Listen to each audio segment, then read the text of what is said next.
योगी जी कह रहे हैं हम 50,000 रुपए महिलाओं के खाते में डालेंगे। आपके पास महिलाओं के खाते में डालने के लिए 50,000 है, और अगर हम गणना करें उत्तर प्रदेश की महिलाओं की, तो कितना ये करोड़ों में बिल जाएगा। तो इतना करोड़ों रुपए आप स्कूल में क्यों नहीं लगा देते?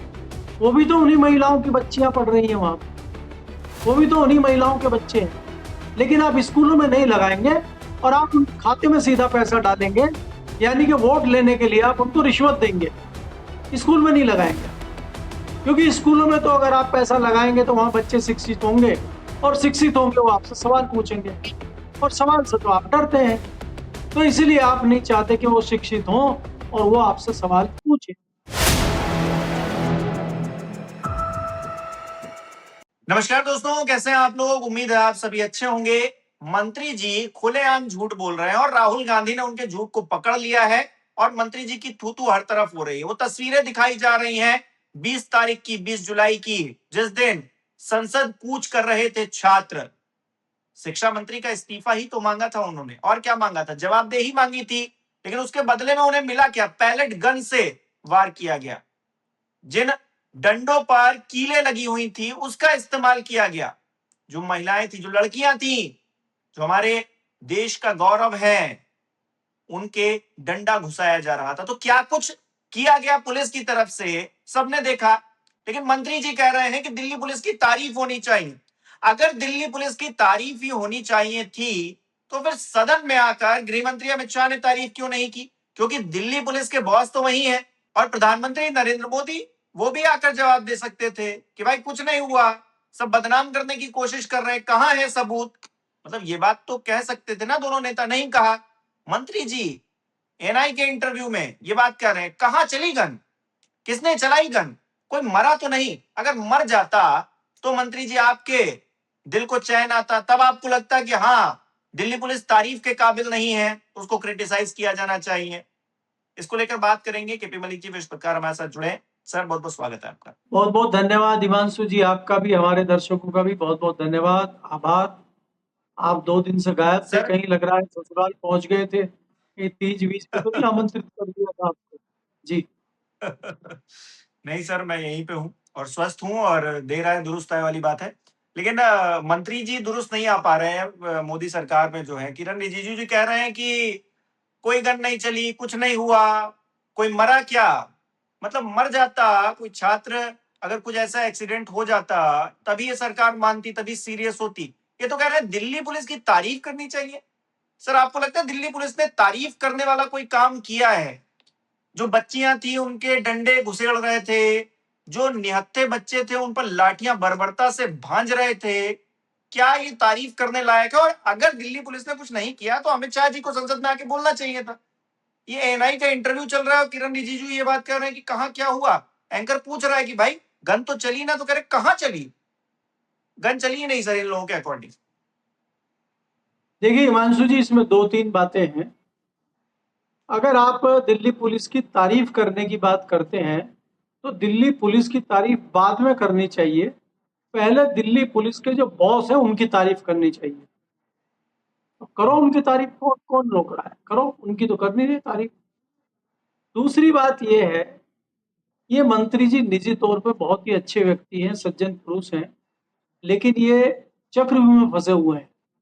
इनकी मजबूरी है सदन में भी बोलना, क्योंकि ये संसदीय कार्य मंत्री भी हैं, तो इनको जो है ठान लेके आगे खड़े होना पड़ रहा है। और इनको भी पता है कि ये कुछ नहीं उखाड़ पाएंगे, कुछ नहीं कर पाएंगे, कोई सेफ्टी नहीं कर पाएंगे, लेकिन ये धूल में लठ मार रहे हैं, कुछ होना नहीं है। अगर इतनी बड़ी बात है कि गोली नहीं चली, कोई कहीं कुछ नहीं हुआ, तो भाई ये रिपोर्टें कहाँ से आ रही हैं? वो घायल बच्चे कहाँ से हॉस्पिटल पहुंच गए? वो पोस्टमार्टम की रिपोर्ट क्या, उसकी सॉरी, हॉस्पिटल की रिपोर्ट क्या बता रही है जिसमें बैलेट गन लगे हुए हैं? तो वो क्या सब चीजें झूठी हैं? डॉक्टरों की रिपोर्ट झूठी है? और अगर झूठी है तो अभी तक एक्शन क्यों नहीं हुआ? और सारी बात अगर इतनी आसान है और सब कुछ ठीक ठाक है, तो फिर ये अमित शाह जी क्यों नहीं बोल रहे इस पे? अमित शाह जी ने पूरा मानसून सेशन निकाल दिया और उनकी हिम्मत नहीं हुई सदन में आके ये बोलने की। जो चीज किरण रिजिजू बोल रहे हैं वही चीज अमित शाह जी बोल रहे हैं, क्या दिक्कत है इसमें? भाई आप अगर उनको क्लीन चिट दे रहे हैं, और दिल्ली पुलिस की तारीफ करवा रहे हैं आप, तो ये तारीफ अमित शाह जी क्यों नहीं कर रहे हैं? अमित शाह जी दिल्ली पुलिस की तारीफ करें और अपनी भी कर ले थोड़ी सी तारीफ आके, और राहुल गांधी का मुंह बंद करें। या जो विरोधी लोग हैं, जो भी सवाल उठा रहे हैं, सबके मुंह बंद क्यों नहीं कर देते हो? वंदे मातरम पे तो बड़ा बोल रहे हो जाके। आज नई नई चीजें आपको याद आ रही हैं, जिनको आपने जीते जी नहीं पूछा वाजपेयी जी को। आज वाजपेयी जी की मूर्ति का अनावरण हो रहा है, उनके स्टैचू बन रहे हैं, उनकी ऐसी मूर्तियां बनाई जा रही हैं कि अगले दिन वो मूर्तियों का रंग उड़ जा रहा है, पेंट उतर जा रहा है उनका, इतनी शानदार मूर्तियां आप बनवा रहे हैं उनकी। और उनके अब उस पे जो है समारोह में जाके आप वहां वंदे मातरम पे घेरने का काम करते हैं विपक्ष को, उसको। तो आप क्या वंदे मातरम में उलझा के लोगों का ध्यान भटकाना चाहते हैं क्या? वंदे मातरम बोलने वालों पे तो लाठियां पड़ती थी, वंदे मातरम बोलने वालों को तो कोड़े से कूटा जाता था, उनकी तो चमड़ी उधेड़ दी जाती थी अंग्रेजों के द्वारा। इतना आसान था क्या वंदे मातरम बोलना? हर एक थोड़ा ही बोल पाता था वंदे मातरम, और कायर थोड़ा ही बोल पाएगा। आज तक तो बोला नहीं आपने, ये एकाएक क्या हो गया आपको पिछले कुछ दिनों से? वंदे मातरम, वंदे मातरम, वंदे मातरम बोलिए, आप सारी चीजें हो जाएंगी। स्कूल पे भी कुछ बोलिए, नहीं, छात्राओं पे और भी कुछ कुछ कहने बोलिए को नहीं भाई। है ना सर। वंदे मातरम के अलावा इनके पास टॉपिक ही क्या है? विपक्ष तो सीधे सीधे इनको जवाबदेह ठहरा रहा है। जो घटना हुई 20 तारीख की, अमित शाह जी कटघरे में हैं, मोदी जी आ खुद नहीं रहे हैं, वो खुद सामने से भाग रहे हैं। तो इनके पास कहने वंदे मातरम अगर ये नहीं बोलेंगे तो बोलेंगे क्या सर? इनके पास बोलने के लिए है ही नहीं। या फिर ऐसा झूठ बोलेंगे सरेआम, सरेआम झूठ बोलेंगे तो पकड़े जाएंगे, किरण रिजिजू टाइप्स। देखिए, अभी हिमांशु ये लोग इस मामले पे गिर चुके हैं, और अभी इस मामले पे मुझे कुछ साफ साफ तस्वीर नजर नहीं आ रही है। इसीलिए मुद्दों को डाइवर्ट करने के लिए, जनता को डाइवर्ट करने के लिए, लोगों को वंदे मातरम में उलझाने के अलावा कुछ नहीं बचा है। और मैं तो कांग्रेस को भी कहता हूँ, तमाम सियासी दल वंदे मातरम में उलझे हुए हैं। क्या जो महत्वपूर्ण सवाल है वो गौण हो गए हैं? आज महंगाई कहाँ पहुंच गई है, बच्चे सड़कों पे हैं, बालिकाएं सड़कों पे हैं, हम स्कूल की बात ही नहीं कर रहे। टीचर गायब है, जो इक्के दुक्के हैं भी आपने उनको एसआईआर की प्रक्रिया, जनगणना और दूसरे काम धंधों में लगा रखा है। उसकी चिंता कौन करेगा? उस पर क्यों नहीं सरकार बोल रही? योगी जी कह रहे हैं हम 50,000 रुपए महिलाओं के खाते में डालेंगे। आपके पास महिलाओं के खाते में डालने के लिए 50,000 है, और अगर हम गणना करें उत्तर प्रदेश की महिलाओं की, तो कितना ये करोड़ों में बिल जाएगा। तो इतना करोड़ों रुपए आप स्कूल में क्यों नहीं लगा देते? वो भी तो उन्हीं महिलाओं की बच्चियां पढ़ रही हैं वहां, वो भी तो उन्हीं महिलाओं के बच्चे हैं। लेकिन आप स्कूलों में नहीं लगाएंगे, और आप उनके खाते में सीधा पैसा डालेंगे, यानी कि वोट लेने के लिए आप उनको रिश्वत देंगे, स्कूल में नहीं लगाएंगे आप। क्योंकि स्कूलों में तो अगर आप पैसा लगाएंगे तो वहां बच्चे शिक्षित होंगे, और शिक्षित होंगे वो आपसे सवाल पूछेंगे, और सवाल से तो आप डरते हैं। तो इसीलिए आप नहीं चाहते कि वो शिक्षित हों और वो आपसे सवाल पूछे। क्योंकि ये जो सारा मामला पिछले 1 महीने से चल रहा है देश में, अब ये खाली दिल्ली के जंतर मंतर का मामला नहीं रहा, ये पूरे देश में फैल चुका है। पीछे आपने झारखंड में देखा, हमारा कोई किसी से लेना देना नहीं है, चाहे वो भाजपा हो, चाहे वो कोई अन्य दल हो, सरकारें किसी भी दल की हो। सरकार की रणनीति अगर खराब है, सरकार की नीतियां खराब है, तो उसके खिलाफ हम भी बोलेंगे और जन जी भी बोलेंगे। तो आप उस मामले को डाइवर्ट करने के लिए कभी वंदे मातरम उठा लाते हैं, कभी कुछ उठा लाते हैं, और लोगों को उलझा देते हैं। अगर लोग शिक्षित होंगे, बच्चे शिक्षित होंगे, तो आपसे सवाल करेंगे, और आपके गिरेबान में हाथ डाल के सवाल पूछेंगे आपसे। आप जिस कुर्सी पे बैठे, वो कुर्सी आपको उसी जनता ने दी है, और वही जनता आपसे सवाल पूछ रही है। आज आप बताइए कि इतना महत्वपूर्ण मुद्दा है राम मंदिर का, जिससे लोगों की आस्थाएं जुड़ी हुई है, उस पर भी आप कुछ नहीं बोल रहे। शिक्षा पर भी आप कुछ नहीं बोल रहे। तमाम जो हाईवे का आप दावा कर रहे थे और विकास पुरुष बन के अवतरित हुए थे, महामानव बने थे, वो सारी सड़कें धंस रही हैं, पुल टूट रहे हैं। कहाँ गया आपका मेक इंडिया? कहाँ गया आपका स्मार्ट इंडिया? स्मार्ट सिटी की योजना लेके आए थे, वो कहाँ गई? सारी योजनाएं आपकी धराशायी हो गई। आप उस पर उलझाने के लिए अब आप घूम फिर के आखिर में वंदे मातरम ले आए। पिछले 12 सालों में आपको वंदे मातरम याद नहीं आया, और अब एकाएक आपको आकाशवाणी हो गई है भगवान की कि वंदे मातरम याद करिए भाई, बड़ी देर हो रही है। पता नहीं सपने में इनके नेहरू आए हैं या पटेल आए हैं या रविन्द्रनाथ टैगोर खुद उतर आए हैं इनकी आत्मा में, अब इनको वंदे मातरम की याद सता रही है। वंदे मातरम के बिना देश बर्बाद हो जाएगा, इसलिए वंदे मातरम जल्दी शुरू करना है। वंदे मातरम गाना चाहिए, वंदे मातरम सब गा रहे हैं, किसी को कोई दिक्कत नहीं है। वंदे मातरम हमारी आस्था का प्रतीक भी हो सकता है, लेकिन आज उसका क्या मतलब है? जब उसका मतलब था तब तो आप उसके इर्द गिर्द दिखाई नहीं दे रहे थे। नहीं सर, कितने लोग थे तब बोलने वाले? इनकी इनकी जो आस्था है, इनकी जो मान्यताएं हैं, अगर वो विपक्ष अगर फॉलो नहीं कर रहा है तो फिर वो सनातन विरोधी हो जाता है, देश विरोधी हो जाता है। लेकिन अगर ये उस चीज को फॉलो ना करे तो कोई दिक्कत नहीं है।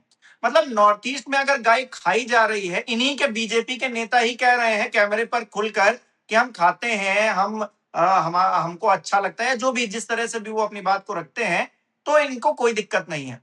इनके वो जो गोली मारो ठाकुर हैं, अनुराग ठाकुर जी, वो नवरात्रि में जाकर मछली चेप रहे थे बंगाल में, तो किसी को कोई दिक्कत नहीं थी। अभी नितिन नवीन की भी फोटो आई है, उनकी भी वीडियो आई है, वो अपने कार्यकर्ताओं के साथ बैठकर जो है मांस भक्षण कर रहे हैं।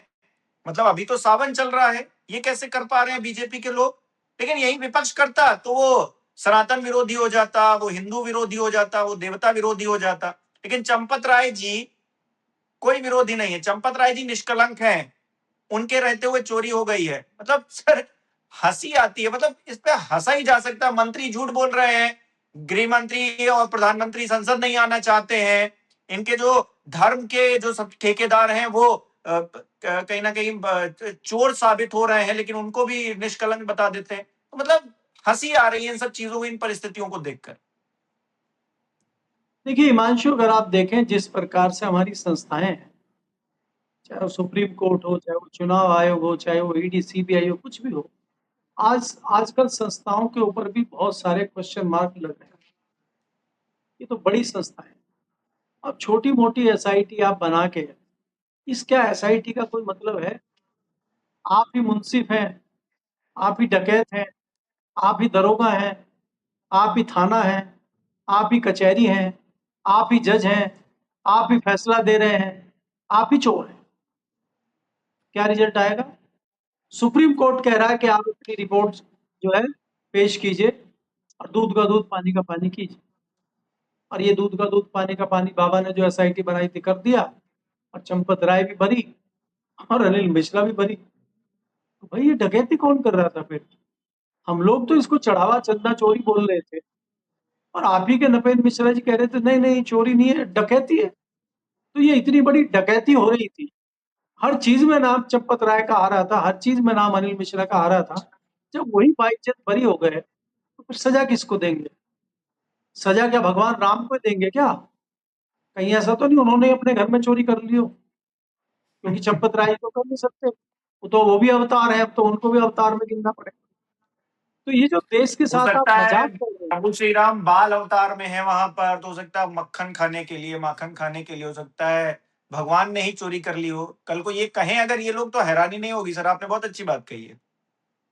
नहीं, मैं ये कह रहा हूं कि भगवान की आस्था के नाम पे आप लोगों को किस प्रकार से मूर्ख बना रहे हो, और खुद एक भी बात भगवान की नहीं मान रहे हो, एक भी अपने जीवन में नहीं उतार रहे हो।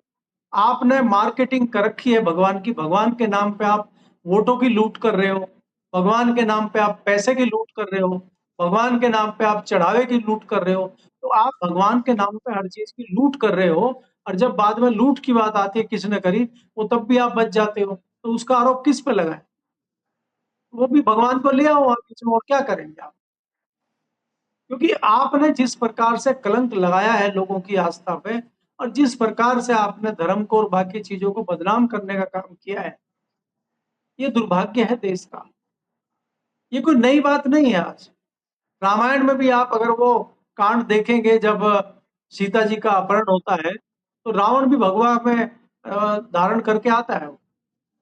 साधु आपने रूप में। क्या इसी तरह से आप जो है दानव हैं आप, और वो उसमें साधु के वेश में आ रहे हैं क्या? लोगों को मतलब ठगने का काम आप इसी प्रकार से कर रहे हैं क्या? कि राम राम जपना पराया माल अपना, वो वाला साकार कर रहे हैं क्या दोहाया? तो ये जो चीजें हो रही हैं, ये चीजें अब देखो जनता समझ चुकी है, मैं आपको ये कह रहा हूँ। और जनता समझ चुकी है और जनता ने रिजल्ट भी दे दिया बहुत पहले। हम और आप बहुत पीछे हैं। उसी जनता ने 2024 के लोकसभा चुनाव में रिजल्ट दे दिया है, अपना फैसला दे दिया है, अपना निर्णय सुना दिया है। साधुवाद के पात्र हैं वो पत्रकार अयोध्या के, जिन्होंने घोटाले को खोलने की कोशिश की। साधुवाद के पात्र हैं वो अभिषेक उपाध्याय, जिन्होंने बिना किसी डर के इस मामले को यहाँ के ले जाके खींचा। नहीं तो इन्होंने मामले को दबाने में कोई कसर चंपत राय जी ने नहीं छोड़ी। आपको याद बिल्कुल। होगा चंपत राय जी ने कह दिया था कि कोई औचित्य नहीं है, कोई कहीं कुछ नहीं है, कुछ नहीं हो रहा है, हमारा ऑडिट चल रहा है, फलाना चल रहा है। लेकिन जब मीडिया में आया और इन्हीं के बीच के लोग आके चैनल पे इंचू में बोल रहे हैं कि डकैती चल रही है, तब आपने कहा कि एसआईटी बना दो। और एसआईटी नहीं भी सर, अपनी घर की। पकड़ तो एक बात, अब एसआईटी नहीं कर रही है, एसआईटी को समझ में नहीं आ रहा है या किसी आम आदमी को भी समझने वाली बात है। 5 तारीख का सीसीटीवी फुटेज है, सबके सामने है, जिसमें वो पैसों से भरा हुआ बैग दिखाई दे रहा है। 7 तारीख को चंपत राय बयान दे रहे हैं कि नहीं नहीं कुछ नहीं हो रहा, ऑडिट हो रहा है। तो सीधे तौर पर चंपत राय छुपा रहे हैं। मतलब इसमें कोई ना नुकुर वाली या फिर सही गलत वाली बात ही नहीं है, तथ्य सामने है किसी के। अब एसआईटी झुटला दे। अब मंत्री जी जैसे किरण रिजिजू कह रहे हैं किसी पे कोई गन नहीं चली, कुछ नहीं हुआ, बिहार में AK-47 नहीं चली, दिल्ली में पैलेट गन नहीं चली, तो ऐसे ही चंपत राय ने भी कुछ नहीं, वो भी निष्कलंक है। मतलब मुंह पे ही झूठ बोलना है तो फिर कुछ भी बोल दो ना, क्या ही फर्क पड़ता है। अखिलेश यादव चोरी कर ले गए, ये बोल दो सीधे सीधे। अखिलेश यादव उठा ले गए वहां से पैसा, यही बोलो अब सीधे। देखिए हिमांशु जी, अगर ये देखें, ये तो सियासी सब पटकथाएं पहले लिखी जा चुकी हैं। और जो जितना बड़ा जुमलेबाज है, जो जितना बड़ा झूठ का सौदागर है, उसको चुनाव में फायदा मिलता है। और आज ये जाहिर हो चुका है कि सत्ताधारी दल जो है और ये जो भारतीय जनता पार्टी है, इससे बड़ा झूठ का सौदागर कोई है नहीं। इन्होंने सबको पानी पिला दिया है राजनीति में। अब दूसरे वालों को समझ आ नहीं रहा है, वो कोशिश भी करें, वो इतना बड़ा बड़ा झूठ नहीं बोल पाते, क्योंकि लोग उनका गला जल्दी पकड़ लेते। सरेआम झूठ बोली जा रही है चीजें आपके सामने। ये किसी के हलक से उतरेगा कि चंपत राय जी बाइज्जत बरी हो गए। अनिल मिश्रा जी, जिसको आप कहते थे वही इसमें शामिल है, उन्हीं के आदेश पर सब कुछ हो रहा है, वो भी बाइज्जत बरी हो गए। तो भाई चोर कौन है फिर? वो क्या टिन्नू यादव चोर है क्या? टिन्नू यादव इतना बड़ा क्रांतिकारी था क्या? अली बाबा वही था क्या? 40 चोर कहाँ गए उसके? हैं? अरे भाई, आप अगर एक ड्राइवर से सारी चीजें वहां चल रही हैं, तो फिर ये चंपत राय जी वहां क्यों बने हुए हैं? चंपत राय जी को इसीलिए हट जाना चाहिए कि भाई सारा काम तो टिन्नू संभाल ही रहा है। तो आपका क्या काम है वहां? आप क्यों नहीं हट सही रहे बात, सही बात। हैं? भाई जब आपके बस का कुछ है ही नहीं वहां, और वहां टिन्नू यादव चोरी करके ले गया, डकैती का कर ले गया, और अनिल मिश्रा बैठे हैं और आप बैठे हैं, और आप वहां बैठ के कुछ कर नहीं रहे हैं, तो फिर आप क्यों बैठे हैं वहां? हटिए आप वहां।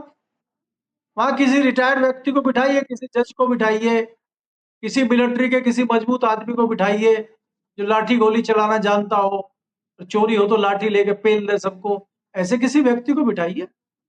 और हम तो कह रहे हैं सबसे बढ़िया नपेंद्र मिश्रा जी को क्यों नहीं बिठा देते? वो तो, उनको तो मालूम भी है डकैती हुई थी। तो ये जो मजाक मजाक देखिए, अभी तक तो आप देश के साथ कर रहे थे, वोटर के साथ मजाक कर रहे थे, छात्रों के साथ मजाक कर रहे थे, किसान के साथ मजाक कर रहे थे, युवाओं के साथ मजाक कर रहे थे आप।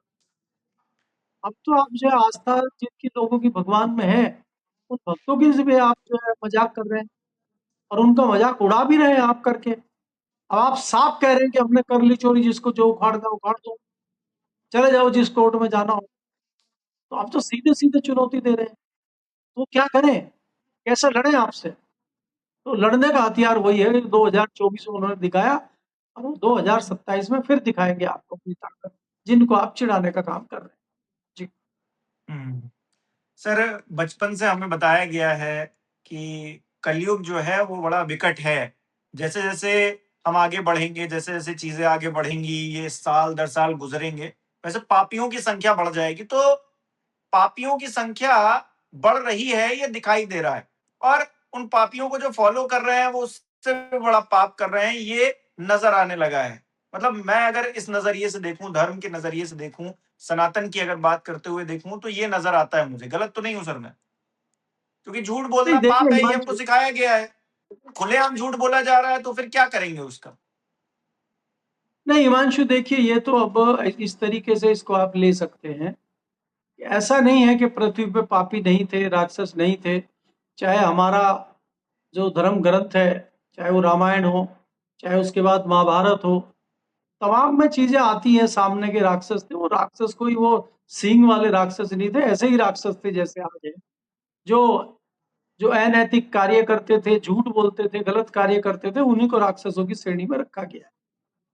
और वो 10%, 5% उस तरह के लोग होते थे, 90% लोग अच्छे होते थे। आज भी इनकी संख्या कोई बहुत ज्यादा नहीं है, मैं आपको बताऊं। आज भी मुश्किल से ये 10-20%, 30%, 40% तक बहुत ज्यादा हो गए, पहुंच गए हो। आज भी अच्छे लोगों की तादाद बहुत ज्यादा है, बस वो रिएक्ट नहीं करते, बोलते नहीं, दिखाते नहीं है। और उनका इस तरह के जो जो व्यक्ति नंग है, जो राक्षस है, वो घूम रहा है नंगा, बोल रहा है। पार्लियामेंट में 1000 सांसद हैं, बोलने वाले 2-3 ही हैं। वो निर्वस्त्र कर देते हैं दूसरे को। कई लोग कह रहे हैं कि आजादी 2014 में मिली है, तो क्या वहां ऐसे सांसद, विद्वान सांसद नहीं है जो बताएं कि नहीं, 1947 में हमें आजादी मिली थी? ये नहीं पता क्या? तो बोलने वाले बोल रहे हैं ना फिर भी। तो ये जो कहावत थी जो रामायण में चौपाई है, कि वो सिया राम कह गए कि भाई ऐसा कलयुग आएगा, हंस चुगेगा दाना दुनका और कौवा मोती खाएगा। तो कौवे मोती खा रहे हैं और हंस दाने को भी तरस रहा है। आज विद्वान व्यक्ति को आप जो है देशद्रोही, अब नया वर्ड हमारे प्रधानमंत्री जी ने दिया ना, कितनी सोचने वाली बात है कि उन्होंने दिया है कि ये दिमागी नक्सल हैं। अगर कोई विद्वान व्यक्ति, कोई पढ़ा लिखा व्यक्ति सरकार की नीतियों पर सवाल उठाता है तो वो दिमागी नक्सल है। और जो आपका साथ दे रहा है झूठ में, जो डकैती में आपके साथ है, वो बहुत अच्छा निश्चल निष्कलंक व्यक्ति है। तो फिर तो कलयुग आ चुका है, आएगा कब? यही तो कलयुग है। हम्म। अगर देश और सर, का हंसी जो आती आज है की, ऐसी सिचुएशन देखकर। एक और खबर का मैं जिक्र करूंगा बीच में टोकते हुए आपको। एक एक व्यक्ति है जिसकी गाड़ी से एक गाय का एक्सीडेंट हो जाता है और गाय जो है वो मतलब मर जाती है। उसके बाद जो समर्थक हैं गाय के, जो कथित गौ रक्षक हैं, वो गाड़ी भी तोड़ते हैं, उस डॉक्टर को भी तोड़ते हैं जो उस गाड़ी में बैठा था। और जो है मामला कहा जाता है, देखिए सारे गाय के रक्षक हैं। लेकिन यही लखनऊ में भी 4PM ने भी कई ऐसे रिपोर्ट्स दिखाई हैं, और तमाम जगह से और जगह से आती भी हैं, भाजपा शासित राज्यों से, जहाँ गाय के कंकाल मिले हैं, गायों की हालत दुर्दशा है वहां पर। उसको लेकर कोई कुछ नहीं बोलता। तो दोहरी नीति, दोहरा चरित्र सत्ता का क्या होता है, हम सब तो देख ही रहे हैं ना। मतलब उस चीज में मैं ऐड ऑन कर रहा हूँ कि कैसे ये लोग दिखाते कुछ हैं और हैं कुछ। वो जो कालनेमी बता रहे थे ना योगी जी, वो असल में कौन है ये समझ में आ रहा है। हिमांशु जी देखिए, ये मैं आपको अपनी उम्र के तजुर्बे से बता रहा हूँ। अभी तो आपको बहुत सारी चीजें आगे चल के देखनी है। जी। हमें भी ऐसे ही सिद्धांत दिए गए थे, ऐसे ही घर वालों ने, हमारे अध्यापकों ने, हमारे गुरुजनों ने हमें भी इस तरह की शिक्षाएं दी थी। और हम दिल्ली आए और हमने देखा, और कुछ चंद लोग दिखते थे कि ये तो अंदर से राक्षस लगता है, झूठ बोल रहा है, अनैतिक कार्य करता है। बहुत कम थे लोग। हमने नेताओं को भी देखा। मैं अपने आप को सौभाग्यशाली समझता हूँ कि मैंने ऐसे ऐसे सिद्धांतवादी नेताओं को भी देखा। मैंने वाजपेयी जी को भी बहुत करीब करीब से देखा। मैंने कांग्रेस के पुराने कई नेताओं को करीब से देखा। हमने शुरू शुरू में चौधरी चरण सिंह को भी देखा। बहुत सारे सिद्धांतवादी नेताओं को देखा। हमने जॉर्ज फर्नांडिस को भी देखा कि वो अकेले अपने घर में किस प्रकार से रहते थे और किस प्रकार से सिद्धांतवादी लोग थे। हमने बहुत अच्छे बुरे सब लोगों को देखा। लेकिन आज ऐसे लोग कहीं दिखाई नहीं देते हैं। आज झूठ का बोलबाला है, झूठ का व्यापार चल रहा है, हेरा-फेरी चल रही है। हम, हमारे गुरुजन, हमारे जो पेरेंट्स हैं, वही गलत बातें सिखा रहे हैं। अब एक परिवार के पति पत्नी दोनों लगे हुए हैं लूट-मार में, तो उनके बच्चे क्या सीखेंगे? उनके बच्चों को संस्कार कहाँ से मिलेंगे? और छोटा बच्चा है, वो चुप रहता है। वो जैसे ही बच्चा थोड़ा बड़ा होता है तो वो उनकी सुनना बंद कर देता है।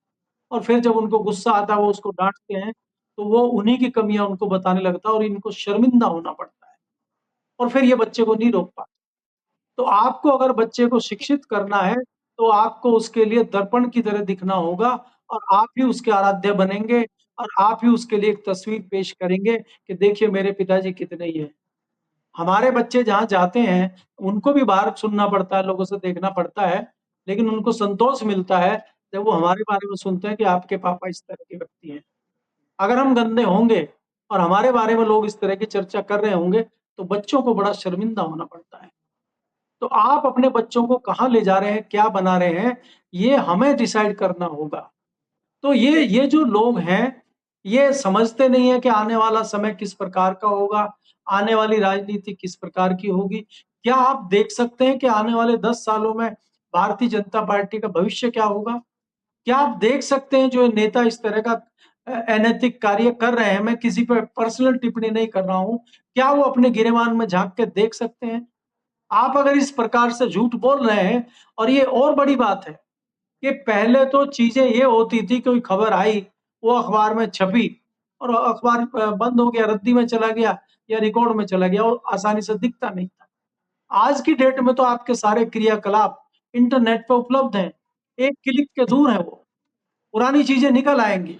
आपने देखा अभी एक भारतीय जनता पार्टी के अपने आप को बहुत प्रखर प्रवक्ता बताते थे, उनकी पुरानी जो है 5-6 साल पुरानी वीडियो निकल आई और वो रोते हुए दिखाई दे रहे हैं।